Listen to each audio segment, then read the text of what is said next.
Salut les gars, dites-moi, qu'est-ce que vous voyez? La majorité des gens voient le match du PSG à moitié vide. Il y en a qui voient à moitié plein. Et en fait, c'est l'histoire du PSG. À chaque fois que je regarde un match, souvent en fait, à chaque fois que l'adversaire a une occasion, et j'ai dit ça depuis longtemps, c'est comme si l'adversaire a eu 10 occasions. À chaque fois qu'il y a une action, l'adversaire, c'est pas normal qu'il ait une action. C'est du football. C'est pas, il joue pas contre des plots. Donc, je commence par ça d'abord, parce que bien sûr, on peut pas ne pas noter des choses qu'il faut améliorer tout ça. Mais je trouve que tout le temps, et même chez les supporters du PSG, c'est souvent que dans la négativité. Je pense qu'il faut balancer les choses. Il faut dire les choses qui vont pas, mais il y a aussi des choses qui sont pas mauvaises, quoi. Et quand tu regardes les matchs en général à la télé, la moindre chose, c'est surinterprété de, je sais pas, c'est peut-être que c'est ça qui fait le buzz. Alors non. Donc c'est ça qui me frappe un peu quand je regarde les matchs du PSG.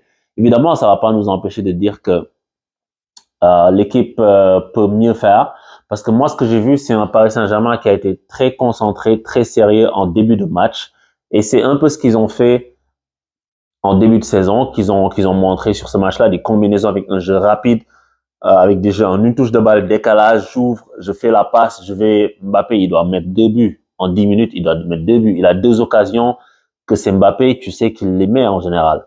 Il les met pas. Et en fait, je pense que ce qui s'est passé, c'est après, il y a eu, pour moi, il y a eu, dans cette première mi-temps-là, il y a eu deux tournants. Il y a eu le fait que Mbappé ait raté ces 2 occasions-là au début, et le fait que Neymar a commencé à s'énerver.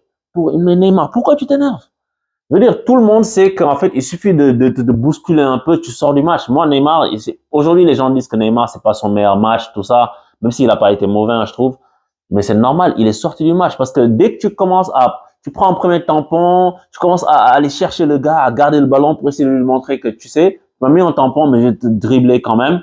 Alors que l'autre vient et te chip la balle, tu pénalises ton équipe.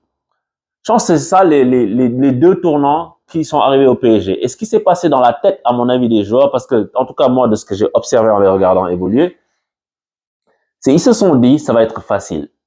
Parce que voilà, on a déjà des occasions nettes en 2 temps, 3 mouvements, on va leur en mettre 6. Et là, ils ont commencé à jouer sur un faux rythme. Et comme dit Mbappé à la fin, ils se sont fait endormir.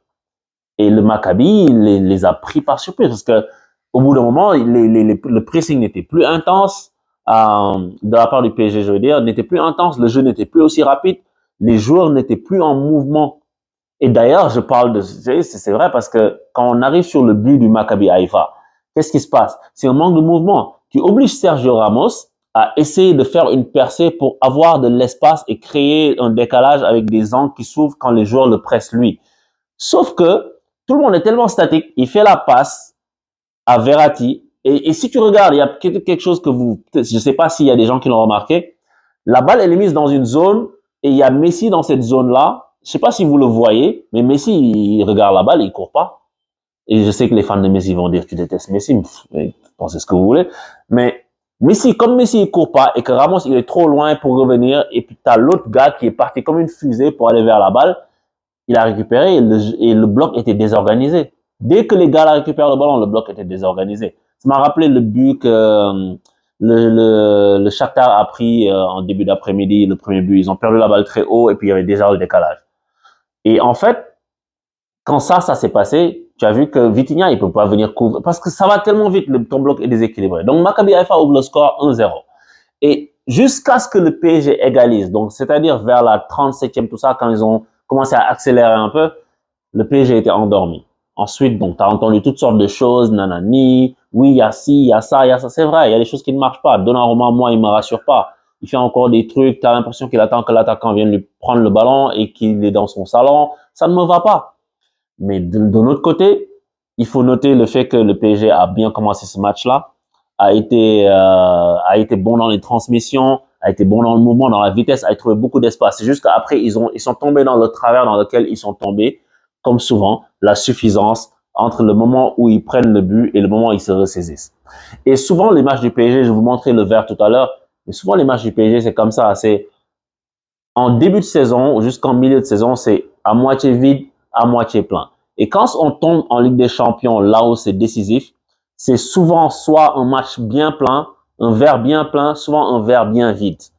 Et là, on peut dire oui, ben ça, on peut être fâché pour leur prestation et tout.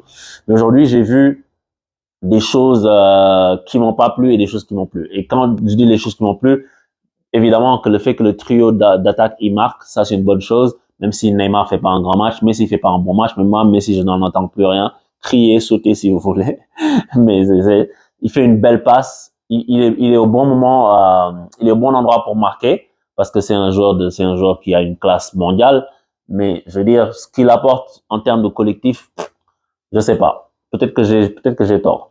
Mais donc quand je vois ça, je me dis ok, ça ce sont des bonnes choses. Il marque tous les trois, c'est bon pour la confiance, etc. Mbappé, le fait qu'il rate beaucoup d'occasions, il n'a pas continué à gamberger, il a continué à attaquer et puis il a pu marquer. Un super but d'ailleurs. Comment il décale son corps pour mettre un plat du pied intérieur. Bravo Mbappé. Mais il y a qu'une chose que j'ai remarqué. Le PSG joue en 3-5-2, donc 5-3-2, en phase défensive. Donc ça veut dire que tu as deux pistons qui sont Mukiele sur ce match-là et puis Mendes de l'autre côté. J'ai remarqué qu'à chaque fois, ces mecs-là, ils ouvrent de grands boulevards pour qu'on leur donne. Ils dédoublent, ils font de belles courses et jamais ils sont servis. Ils sont quasi jamais servis. Ils courent pour rien. Tu vois, le mec, il arrive comme une fusée et puis le gars tarde tellement que souvent il est hors jeu ou bien il est même pas hors jeu. Le gars essaie de faire une passe dans l'axe, mais passer le ballon à ces gens-là, ils vont centrer. Même s'ils centrent pas en haut, ils vont peut-être faire un centre devant le but, ça but contre son camp, quelque chose comme ça. Je trouve qu'on n'utilise pas la force de nos latéraux. Ça, c'est un souci. Et ça, il va falloir corriger ça. Et aussi, dans les matchs où ça va être difficile, et je le dis depuis le début, il va falloir sortir l'un des trois. Et moi, je sais déjà qui je sors, tu vois. Je ne vais pas le répéter 10 fois, mais parce que l'équipe est coupée en deux. Et il y a que Neymar qui fait l'effort. Et même Mbappé, genre, je l'excuse un peu parce qu'il est plus loin sur le terrain en général.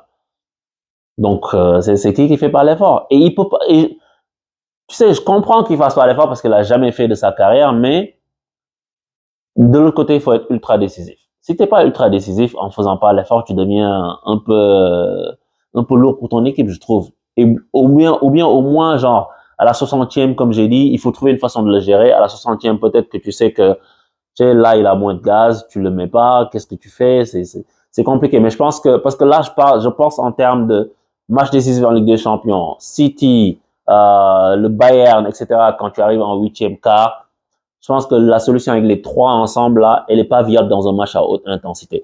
Parce que, est-ce que tu as remarqué que les Israéliens, ils arrivaient souvent à percer le cœur de la défense parisienne. Ils arrivaient à lancer dans l'axe. Tu sais pourquoi? Parce que Vitinha et Verratti étaient souvent livrés à eux-mêmes. C'est Neymar qui revenait pour faire un troisième milieu, souvent. Mais quand Neymar n'avait pas le temps de revenir, quand il était trop loin, eux, ils étaient livrés. Donc, ça veut dire que quand l'un court vers le côté pour combler un espace et que l'autre essaie de suivre, dès que les joueurs du Maccabi font une passe et qu'ils se retrouvent dans l'axe, ils sont libres, en fait, et que personne ne les attaque. C'est pour ça qu'ils ont des situations de frappe. Est-ce que tu as remarqué beaucoup de situations de frappe? Parce qu'il y a personne sur eux, parce que les autres sont obligés de colmater des espaces. C'est ça, en fait, je pense, le souci que le PSG aura plus tard. Aujourd'hui, c'est pas grave, tu vois, parce que tu gagnes 3-1, tu es quand même meilleur que cette équipe-là, et tu as de la marge. Mais je pense que si on travaille sur ces points-là, on peut aller plus loin. Ce que je vois, moi, ça me décourage pas. Je trouve que il y a encore du travail à faire, mais je trouve que on a toujours on n'a pas la même façon de jouer qu'à l'année dernière où c'était très par à coup. Ce PSG-là que je vois cette année, il y a quand même du jeu collectif. C'est quand même assez huilé. C'est juste que des fois, il y a endormissement et des fois, il y a fragilité défensive. Et je pense que c'est les points sur lesquels Galtier va devoir travailler pour que cette équipe puisse aller plus haut, quoi. Donc, on verra ce que ça va donner dans 3 semaines face au Benfica. En attendant, je sais que parce que si on avait perdu ou bien si on avait fait match nul à 1-0, j'ai vu mes potes marseillais, ils m'ont envoyé des messages et tout parce que hier je les ai chambrés, tu vois. Ils ont dit qu'ils allaient faire trembler l'Europe. Je me suis bien marré. Donc j'ai dit qu'ils prévoyaient la pénurie de gaz en hiver, donc c'est vrai que les gens vont trembler en Europe. Donc voilà, donc mes potes voulaient se venger de moi aujourd'hui, mais ils n'ont pas eu l'occasion. Merci Messi, merci Neymar et merci Mbappé. Et j'espère qu'on continuera à avoir de beaux matchs de Ligue des Champions. Moi, ça va me manquer 3 semaines sans Ligue des Champions, c'est déjà beaucoup, je trouve. Mais bon, écoute, on va faire avec. et on espère le retour de la Premier League bientôt aussi. Et j'ai pas vu beaucoup d'autres matchs, j'ai pas vu les résultats des autres matchs, donc je peux pas forcément les commenter. Je sais que City a gagné face à Dortmund, mais voilà quoi. Dites-moi ce que vous en pensez de ce match du PSG. Est-ce que pour vous, le match du PSG, il est à moitié vide ou est-ce qu'il est à moitié plein? Ciao!